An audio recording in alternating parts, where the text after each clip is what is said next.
Okay, mga kababayan, lalo na kayong mga kabataan at OFWs na laging online, welcome sa #WalkWithLan. Ngayon, tatalakayin natin ang isang bomba, save 1 trillion pesos, Kongreso gustong bubugin at papalitan ng National Legislative Assembly. Isipin ninyo ha, 1 trillion pesos, that's enough to build the schools, hospitals, or even send every OFW a balikbayan box full of cash. Pero totoo ba ito o another political gimmick? Stay tuned dahil sa fact-based tayo dito with a dash of wit para hindi kayo mag-bore. Let's dive in. Okay, ayos mga kawok. Ako si Lan ha. At dito sa channel na to, about we are all about truth bombs sa Philippine politics. Target natin kayo ha, yung kabataan na scrolling sa TikTok habang nag-aaral at OFWs na watching habang break sa Dubai o Singapore. Bakit? Kasi kayo ang future at kayo nagpapadala ng remittances na inaaksaya ng gobyerno. Ngayon, ang topic ha, proposal ni dating ARTA Director Jeremiah Vihelca na bawagin ang Senate at House at palitan ng National Legislative Assembly. NLA, makakatipid tayo ng 1 trillion pesos. Politico article dated February 7, 2026. Oo, totoo ang proposal as it gaining traction and amid criticisms of corruption and inefficiency. Una, bakit corrupt at inefficient ang Kongreso? Pangalawa, ano ang benefits ng unicameral system? Pangatlo, paano magiging NLA? Tapos, action steps para sa inyo. Witty analogies para fun, parang comparing Congress to bloated lechon na puro taba. Ha? Comment lang kayo sa baba, buwagin ba o hindi? Magsimula tayo sa basics. Ano ba ang Kongreso? No? Okay, bicameral siya. Senate, 24 members at House, 315 representatives. Ang annual cost niyan, based on DBM data for 2026, ang House, ang budget ay 27.7 billion. Ang Senate, 8.6 billion pesos. Ba, konti lang pala, no? Around 36 billion pesos direkta, pero add pork barrel, insertions, estimates reach hundreds of billions in waste, no? Sa 2025-2026 budget, debates, maraming insertions sa DPWH na 250 billion pesos UA na vetoed pa ni President Marcos dahil sa red tape at potential corruption.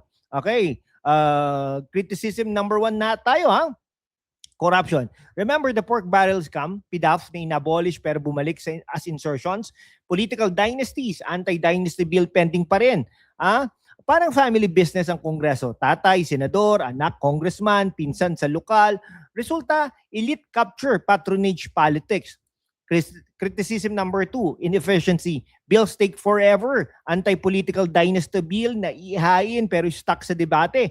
Unicameral, faster passage, less gridlock. Sa global studies, unicameral systems like New Zealand reduce delays by 30 to 50%. Criticism number 3, budget waste, 6.793 trillion pesos national budget for 2026. Okay, pero saan napupunta? Manila-centric allocations, Mindanao gets only 15%. Okay, para sa mga OFWs yung remittances ninyo, tax at inaaksaya sa ayuda, programs na puno ng ghost beneficiaries. Ayon sa World Bank, corruption costs Philippines up to 5% of GDP annually, trillions loss. Oh, laki. Kung ikaw si Vihelca, ano yung unang bubuwagin? Comment now ha. Okay, ngayon ang solusyon. Buwagin ang Kongreso, palitan ng NLA. Ano ito? Unicameral body, 50 to 100 members lang. Elected regionally for better representation. Facebook discussions, January 2026. Savings 1 trillion pesos, sabi ni Vihelca, by cutting salaries, perks, pork, direct Congress budget 36 billion pesos, pero including local legislatures at inefficiencies. Maaaring umabot sa trillions over years. Grabe, no? Anong benepisyo naman nito? Siyempre, benefit number 1, efficiency, faster laws, no Senate House ping-pong, OECD on public investment, cost savings, less lawmakers, less corruptions, opportunities, accountability, mas madaling bantayan. Parang switching from 2 slow jeepneys to 1 high speed. LRT, mas mabilis, mas mura.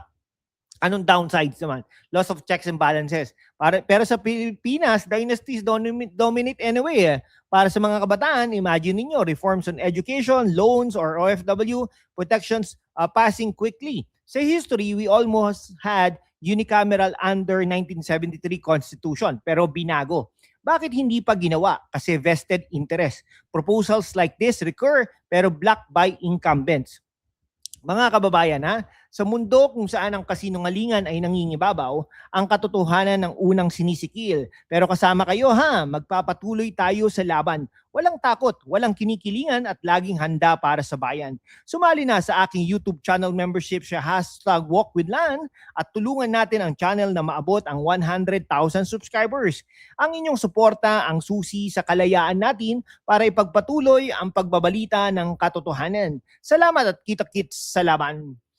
Ano nga highlights ba ng pagiging member dito sa #WalkWithLan? Meron mga exclusive Q&A sessions, early access to videos, behind the scenes. Pero syempre, we are a family here, no? Okay, priority ka sa comment section para sa shoutouts at sa mga promotions ng channel nyo at special badges para ipakita ang suporta mo. Para lang 49 pesos. If I'm not mistaken, 49 pesos. Wow, mura, no? Mas mura pa sa isang kape sa abroad, mga kaibigan. Meron pang 899. May mga ganun. Para sa target natin, kabataan, ito'y chance for fresh voices, less dynasties, more reforms on tuition, jobs. Para naman sa mga OFWs, mas mabilis na repatriation funds, better protections, remittances 2.5 trillion pesos yearly, pero Congress wastes on Manila-centric budgets. Grabe. Manila-centric, no? Some say unicameral risk flood loss. Sa current system, flood na rin. Look at delayed budgets. Parang arguing two heads are better than one. Pero kung parehong kurap, anong thoughts nyo, OFWs? Paano kayo affected? Okay, economic model from artificial intelligence, corruption cost, 5% GDP, inefficiency in budget, subsystems up to 30% losses. Ano solusyon? Unicameral reduces budget auction sa vested interest. Okay, Kongreso corrupt, inefficient, wasteful, NLA efficient, cost saving, accountable, no? Okay, National Legislative Authority. Okay, 1 trillion pesos savings, possible with reforms. Fact from DBM, World Bank, and then yung recent proposals nila. Okay din to si Bella Hikay, no? Okay, ano pong action? Share this video, mga kaibigan. Petition your representatives. Join discussions online. O para naman po sa mga kabataan, ito, lagi nating sinasabi to, vote wisely sa 2028. At para naman po sa mga overseas Filipino workers, remind families back home, huwag maging pork, maging change agent. Thanks for watching #WalkWithLan. Like, subscribe, bell on. Next po natin, Charter Change Meets. Kita-kits. Mabuhay po ang Pilipinas.